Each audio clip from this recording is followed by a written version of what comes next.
Salut tout le monde, salut Alexis, salut Romain, on se retrouve sur le petit plateau pour parler de la première semaine du Tour de France. Je vais tout de suite te donner la parole en fait Alexis parce que je pense que tu as l'une ou l'autre question à nous poser.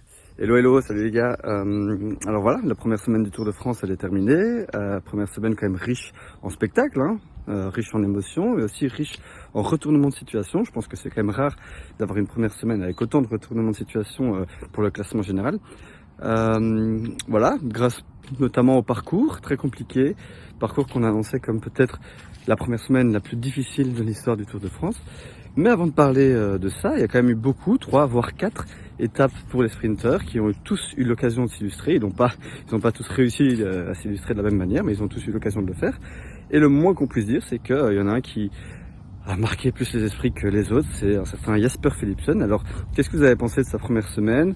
Où est-ce que vous le classez dans la hiérarchie des meilleurs sprinteurs? Est-ce que c'est indiscutablement le meilleur sprinter? Ou bien est-ce qu'on peut dire, voilà, est-ce que on lui trouve des circonstances? Est-ce qu'il a bénéficié de Van Der Poel? Est-ce que d'autres étaient moins bien placés que lui?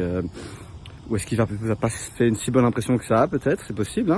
Voilà, dites-moi un petit peu ce que vous en avez pensé. Et on parlera après du reste. La première chose, c'est que quand on gagne 3 sprints sur la première semaine du Tour, c'est qu'on est forcément là, qu'on est forcément en forme et qu'on est forcément parmi les tout meilleurs, si ce n'est le meilleur.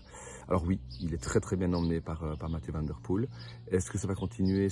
Faudra voir, parce que Van Der Poel, ça reste le leader, normalement, en tout cas pour les sponsors et autres. Donc, est-ce que Van Der Poel va se contenter d'un rôle de poisson pilote sur ce Tour de France? Moi, j'y crois pas trop. Donc, je pense que Philipsen a eu ces 3 premiers succès de ce Tour. Je dis premier parce qu'il y en a peut-être encore d'autres qui vont arriver, mais ça va être plus difficile maintenant. Et je ne serais pas étonné qu'un Van Der Poel commence à, entre guillemets, se disperser. Et donc, que ça ait une incidence peut-être effectivement sur les stats et les prestations de Philipsen. On a vu, il y a de la concurrence quand même, pas forcément qui venait de là où on attendait le plus, mais enfin, la concurrence est quand même là, donc voilà, on va voir comment ça va continuer, mais clairement, Philipsen, en tout cas à l'heure actuelle, presque intouchable. Bien sûr, comme Romain le dit, si on regarde les résultats, de toute façon, on n'a pas à discuter longtemps. Bien sûr que Philipsen est le meilleur sprinter du monde au moment où on parle. Peut-être, on pourra me dire que certains ne sont pas en forme, certains sont mal placés, certains sont en crise de confiance. Oui, peut-être, effectivement. Toujours est-il qu'à l'instant T, Philipsen est le meilleur du monde. Philipsen est certainement le plus vite. Philipsen est certainement le meilleur emplacement. Je vais y revenir. Alors oui, il bénéficie bien entendu d'une très belle aide de Van Der Poel, qui n'est pas négligeable. Mais moi, je pense que Philipsen est de toute façon le meilleur, Van Der Poel ou pas Van Der Poel. Ensuite, je disais pour le placement, je vais y venir. On commence à entendre les critiques. Sur les 3 sprints, on a Jean-François Bourlard par exemple qui a dit que Philipsen fait une faute à chaque fois.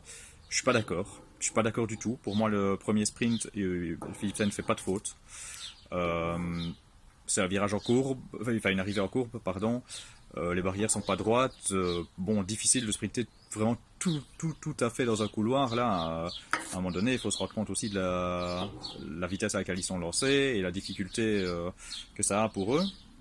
Donc voilà, le deuxième sprint, oui, j'entends Jean-François Bourlard, s'il dit à chaque fois il fait une faute, alors il faut englober Alpecin, puisqu'effectivement c'est Philipsen qui profite du mouvement de Van Der Poel, mais Philipsen, lui, entre guillemets, rien à lui reprocher, il va pas parler à l'oreillette et dire « Oh Mathieu, tu peux pas faire ça, moi j'arrête mon sprint ». Bon ok, il profite de ça, c'est vrai, mais pour moi on peut pas aller taper sur Philipsen. Et Girmay n'avance pas, alors ça n'excuse pas, je sais, je dis pas qu'il faut pas disqualifier, mais bon voilà. Toujours est-il que je trouve Girmay n'avançait pas et que on a quand même le meilleur qui gagne là. Et alors sur le troisième sprint, c'est celui où on peut le plus discuter. Moi je suis pas choqué si on déclasse Philipsen, je suis pas choqué qu'on le déclasse pas. De nouveau, il est beaucoup plus vite que Girmay, je pense. Il est un peu devant au moment d'aller chercher la route Cavendish.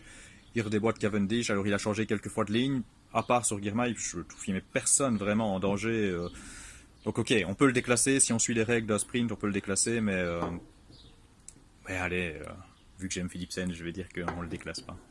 Bref, voilà, pour moi, le meilleur du monde. Il va falloir qu'il fasse attention quand même dans ses prochains sprints, parce qu'il va commencer tout doucement à être dans le collimateur, mais voilà. Et ah oui, alors tout dernier truc, et le meilleur sprinter du monde sur le plat, et vous voyez quand même comment il rivalise avec Pedersen sur un sprint difficile. Vraiment très très très impressionnant. Si on englobe le meilleur sprinter du monde en mettant aussi la polyvalence, alors oui, ça rajoute encore une corde pour lui, c'est le meilleur sprinter du monde. Bah oui, pour moi aussi, hein, c'est le meilleur sprinter du monde. On peut parler de placement, on peut parler de poisson pilote, on peut parler de plein d'autres choses, de la concurrence. Mais de toute façon, le meilleur sprinter du monde, c'est celui qui gagne.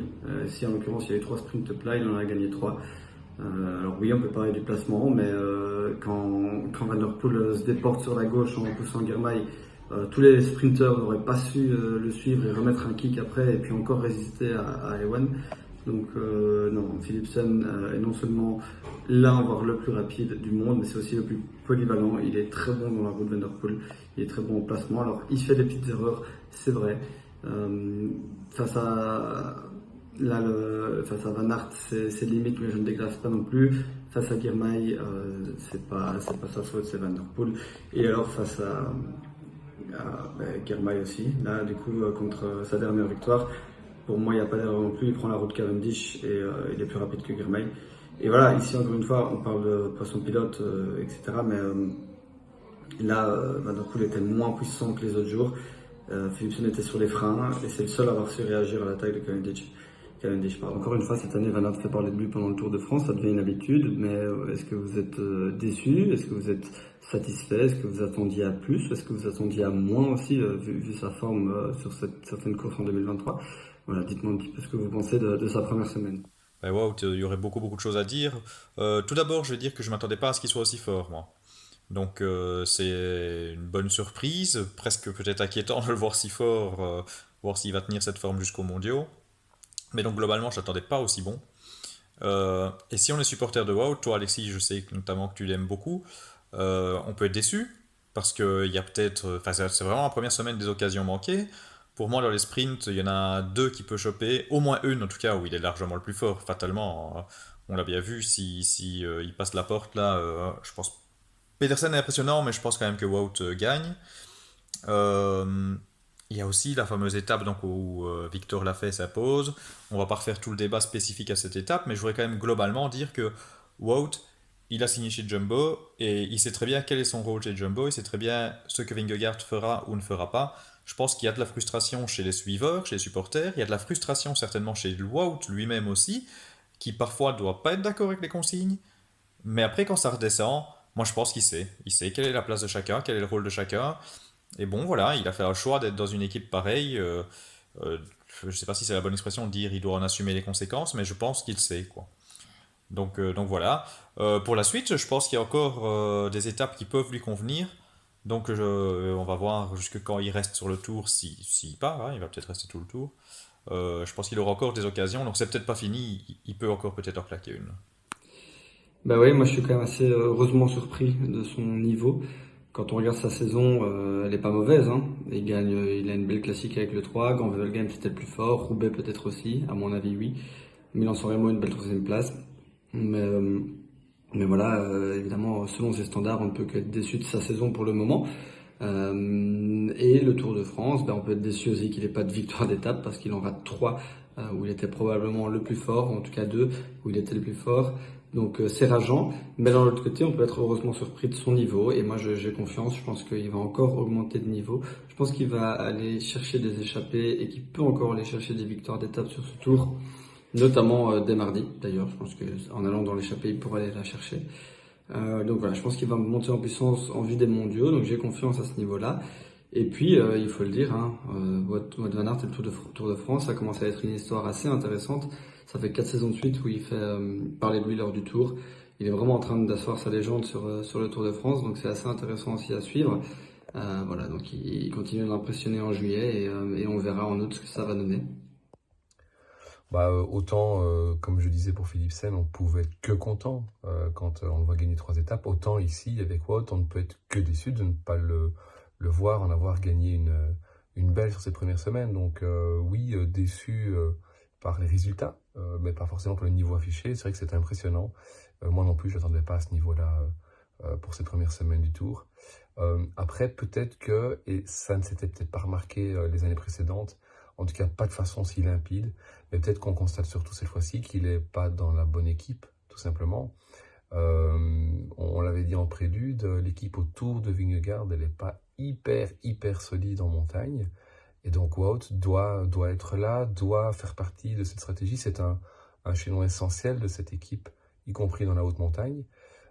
Et donc, effectivement, il a des consignes, des stratégies à devoir suivre qui forcément vont pas plaire à ses fans, je pense. Il s'use beaucoup pour, je vais pas dire en pure perte, mais en tout cas, il s'use beaucoup pour le bénéfice de son équipe et pas le sien. Et on l'a vu effectivement, comme tu dis Damien, on va pas revenir refaire tout le débat autour de Victor Lafay, enfin de la victoire de Victor Lafay, qui, on le répète, était magnifique, mais où effectivement on aurait été très curieux de voir Vingegaard mettre un, mettre un relais, ce qui n'a pas été le cas et ce qui ne sera sans doute pas le cas avant la fin du tour, sauf si Vingegaard sort de la deuxième semaine avec 5 minutes d'avance sur Pogacar. Mais voilà, il y a une stratégie, il y a une équipe et Wout doit s'imbriquer dedans. Ça a bien matché jusqu'à présent et cette saison sur le tour, mais aussi quelque part sur les courses d'avant-tour, on constate que Wout n'est peut-être plus bien dans cette équipe qu'il est peut-être à l'étroit chez Jumbo.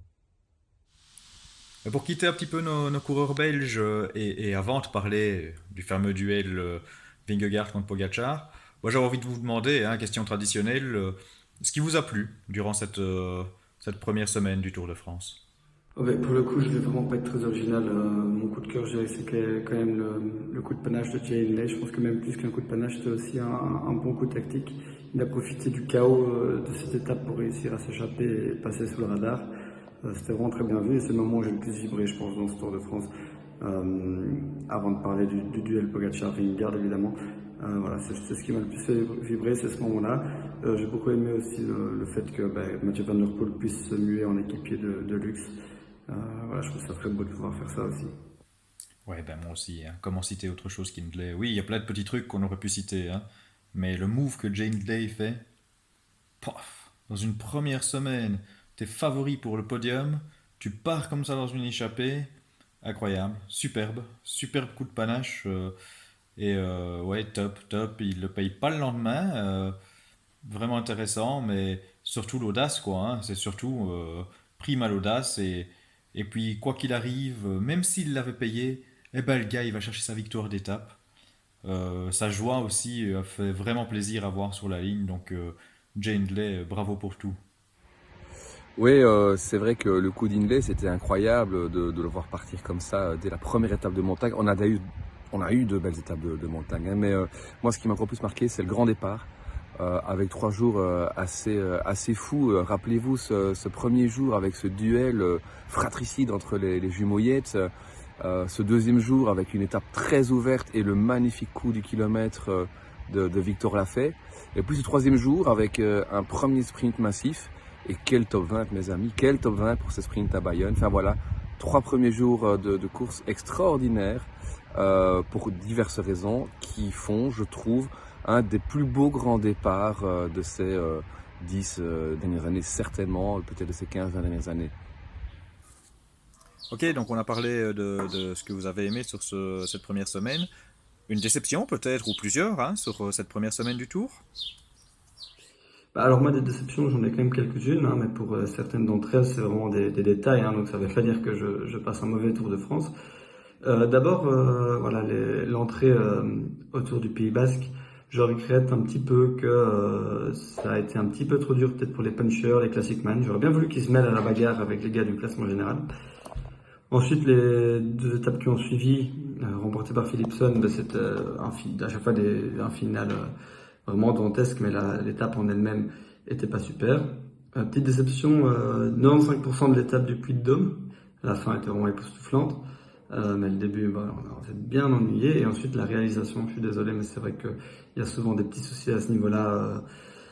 On montre ce qu'on n'a pas envie de voir, on montre pas ce qu'on a envie de voir. Encore au Puy-de-Dôme, c'était pas toujours idéal. Mais sinon, voilà, c'est des petites déceptions. Il n'y en a pas autant que de belles surprises. J'ai parlé que de Hindley pour les surprises, mais il y en a d'autres aussi, évidemment. Donc voilà. Et pour mes déceptions, je vais évoquer 3 sujets différents. Premier, c'est les chutes. On avait déjà parlé dans un débrief de Mas Carapace. Là, on va ajouter Cavendish, c'est quand même un peu triste. Et Stef Kras, en tant que Belge, ça nous embête certainement. Enfin, moi, ça m'embête beaucoup et je pense que ça embête beaucoup de Belges. Stef Kras, il était dans une super forme. Et donc, malheureusement, abandon. Deuxième sujet que je voudrais aborder, c'est plus des déceptions au niveau des coureurs. il y en a deux. Il y a Ben O'Connor et il y a surtout Mikel Landa. Il doit normalement être en forme deuxième et troisième semaine, mais là ça commence à faire vraiment beaucoup. Mikel Landa, pour moi, c'était top 5 et un des candidats podiumables, un mec podiumable. Bon, il est très très loin. Et alors, le troisième sujet que je veux aborder, c'est cette étape Puy de Dôme. Honnêtement, je vais dire soporifique, ok, on a eu un beau final, hein, mais très déçu de comment ça s'est déroulé. D'abord que le leader joue pas la gagne, ça c'est une chose, mais même en dehors de leader, parce qu'on a entre guillemets lu quelques critiques sur le fait que les leaders ne veulent pas aller chercher cette étape mythique. Après, on peut peut-être les comprendre, hein, il faut économiser des forces, mais je suis un peu déçu aussi de certaines équipes. Je veux dire, à un moment donné, quand on voit le groupe, avec tout le respect que j'ai pour certains coureurs qui étaient dans le groupe, tu sais qu'ils vont pas gagner d'étape.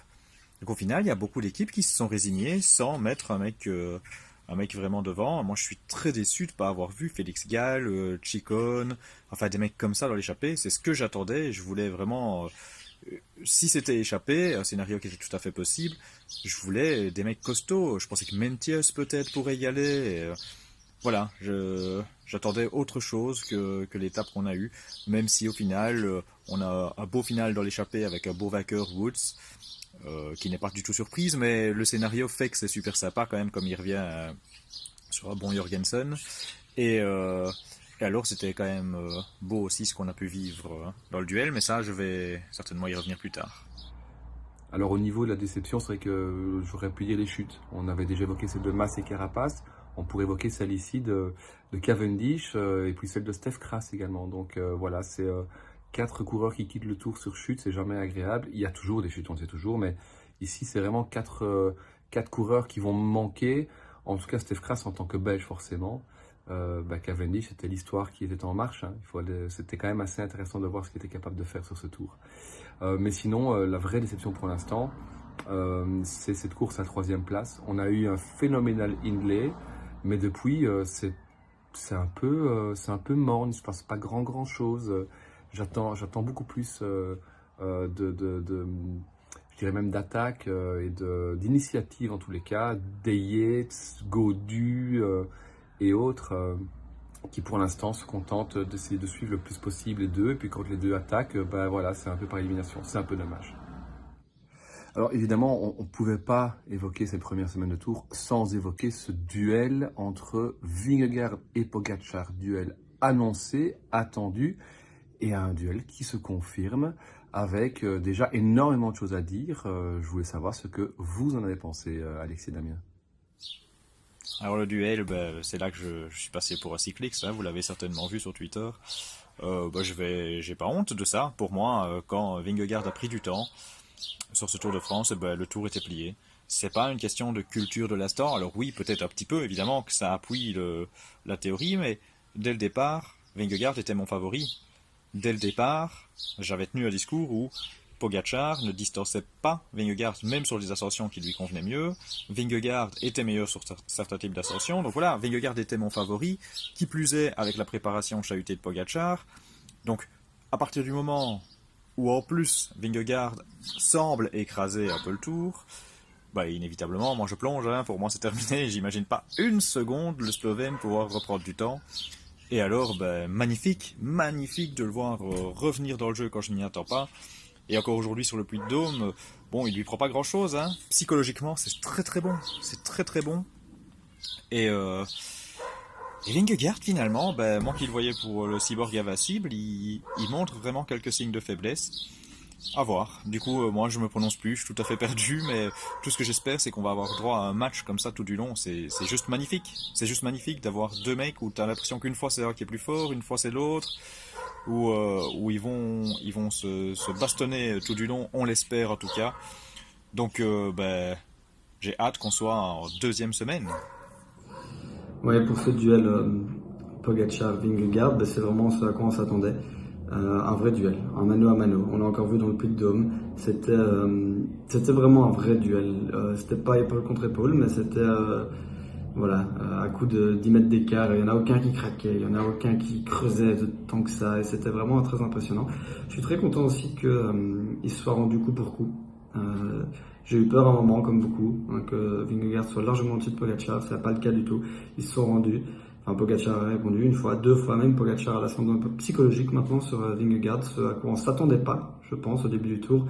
Vingegaard avait pris un ascendant psychologique énorme sur Pogacar la première fois où il a pris du temps. Et là, Pogacar vient peut-être de reprendre le dessus, mais Vingegaard, il sait, comme je vous ai déjà dit plein de fois, il sait là où il peut gagner le Tour de France. C'est sur le col de la Louse et au Grand Colombier. Je pense qu'il va pas s'affoler, il a son plan.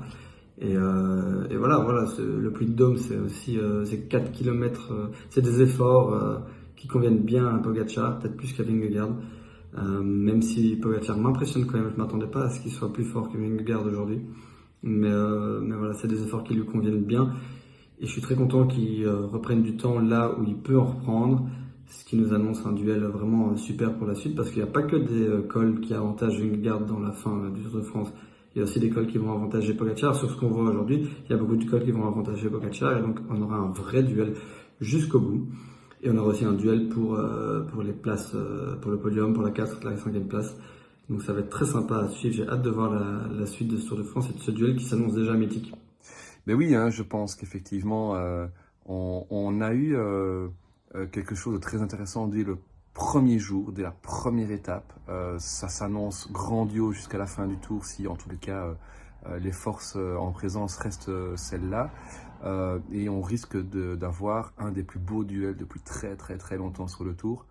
Il y a une petite déception malgré tout hein, de voir que Pogacar n'avait pas les jambes dans cette étape de la Reims, là où lui aurait normalement dû grappiller. Après, pour le reste, c'est un scénario auquel on s'attendait un petit peu. Hein, Pogacar qui va grappiller des secondes à gauche, à droite. Il faudra voir comment lui va pouvoir limiter la casse dans le Grand Colombier et dans la Lose. Hein, c'est ce qu'on avait évoqué en préface de ce Tour de France. Mais donc ce duel, il est là, il était attendu et il répond à toutes les attentes, à toutes les questions qu'on avait. C'est un duel assez grandiose. Et pour ma part, je reste quand même sur l'idée que même s'il a eu un petit coup de mou, même s'il a craqué à la Reims, donc dans Marie-Blanc, Pogacar, psychologiquement, est un cran au-dessus aujourd'hui. Et il faut voir si ça ne va pas, au fur et à mesure, porter sur le moral de Vingegaard. Donc je dirais avantage Pogacar, malgré le fait qu'il soit derrière. Mais le tour est encore long et on sait que normalement les étapes les plus propices à Vingegaard vont encore arriver. Eh bien, merci Romain, merci Alexis pour vos différents avis. C'est toujours un plaisir d'échanger avec vous. Alors vous qui nous écoutez, ou plutôt vous qui nous regardez, vous aurez remarqué les changements de décor. Donc assez aisément, vous aurez vu qu'on n'a pas discuté vraiment en direct. Nos emplois du temps ne nous permettent pas pour l'instant de faire du vrai petit plateau, je vais dire en live, même si on le diffuse pas en live, hein, mais et donc voilà, donc on essaye quand même de vous faire plaisir. D'abord, bah, nous on aime quand même bien échanger sur ce qui se passe, ne fût-ce que par message, on le fait très régulièrement. Et là, bah, on s'est dit, on va quand même le partager avec vous. On espère que ce format-là vous plaira quand même. On imagine que c'est parfois un peu moins agréable, peut-être à l'écoute que des discussions en direct, mais voilà, on espère que le rendu vous plaira. Et surtout, bah, n'hésitez pas, comme à chaque fois, je vous le dis maintenant à chaque vidéo, à donner vos avis. Je répète, on est toujours très content de vous lire et de discuter avec vous. Si je récapitule ce qui s'est passé dans ce petit débrief, on a donc discuté de plusieurs choses. On a discuté de Jasper Philipsen. Donc n'hésitez pas à donner votre avis. Est-ce que c'est le meilleur sprinter du monde? N'hésitez pas à discuter des petites polémiques qui tournent autour de lui. Ce que vous pensez des 3 sprints qui ont été discutés. On a ensuite parlé Wout van Aert. Vous pouvez également nous dire ce que vous pensez de ce début de tour de Wout van Aert. Ensuite, on a discuté de nos bonnes surprises, enfin, de ce qui nous a fait plaisir, de nos déceptions. Donc, bien sûr, je vous invite à commenter les nôtres, mais surtout à donner les vôtres. Et puis, ben, fatalement, on ne pouvait pas faire cet épisode, comme Romain l'a dit, sans discuter du duel. Duel qui tient finalement plus que toutes ses promesses, et j'ai envie de dire. Donc n'hésitez pas, ben, là aussi, dites-nous un petit peu ce que vous en avez pensé, et puis peut-être votre prono pour le futur. Plutôt Vingegaard, hein, qui avait marqué le coup au départ, plutôt Pogacar, qui a peut-être pris un ascendant psychologique. En tout cas, on se retrouve très rapidement sur le petit plateau, et d'ici là, bon Tour de France à tous. Salut, salut!